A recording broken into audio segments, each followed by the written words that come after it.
السلام عليكم ورحمة الله تعالى وبركاته داود الكرة تونا مeel kastoo naga daawanaysan ku soo dhawaada barnaamijkeena xogta daahson oo ka imaanaya xarunta dhexe oo ku leeyahay YouTube-keena wararka Buuhoodle Channel Media magaalada Laascaanood ee xarunta gobolka Sool Xuseen Xasan Cabdi ayaa toos idinku waramaya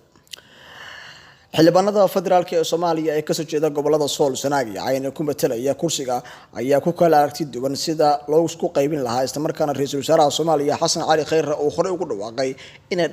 dalka ka dhici doonto doorasho dhacaysa waqtigeeda loogu talagalay 2020-2021 ayaa xildhibaanada baarlamaanka Soomaaliya xilkooda ku sii dhagayaan SEC oo bilaabeen in oo la sidii dib loogu soo noqon lahaayeen iyagoo oo saddex group u kala baxsan qaybta koobaad ololaha ugu jira sidii xamar looga doonan lahaa xildhibaanada SEC oo loogu dari lahaa kuwa Somaliland oo iyaguna xamar laga soo dooran lahaa ugu mid ay noqon lahaayeen oo lagu midayn lahaa gobolada waqooyi halka qaybta labaad ee ololaha ku jirta sidii Puntland looga soo dooran lahaa kuwaasi oo rajada ka qaba in dib loo soo doorto kulanka doodeedka doorashada ugu dambeyntii laga soo dooran doono Puntland halkaas oo taageero dhinacyo badan ay ka raadinayaan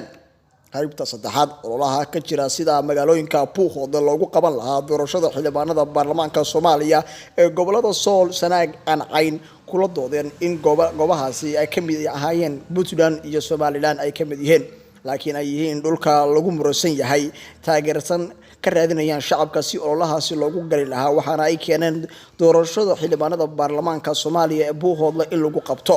ugu dambeyntii shacabka gobolada Sool Sanaag iyo Cayn waxa la gudboon ay la socdaan dhaqdhaqaaqa kala duwan ee ka socda qaybo kamid ah deegaanada Sool Sanaag iyo Cayn talaabada danta ugu jirta ummadda dhibaataysan ee u baahan in marxaladaha adag siyaasadeed laga saaro ilgaar ah ay ku xildhibaanada baarlamaanka Soomaaliya ee waqtigoodu ay dhamaadeen ee ku jira baarlamaanka Soomaaliya oo hadda ay doonayaan in dib loo doorto 2021 Xuseen Xasan Cabdi ayaa inuu waramayay waxaad dhageysanaysaa barnaamijkeena xogta daahson intaana mid ka mid la ku gudbin doono. Assalaamu calaykum waraxmatullaahi wabarakaatuh.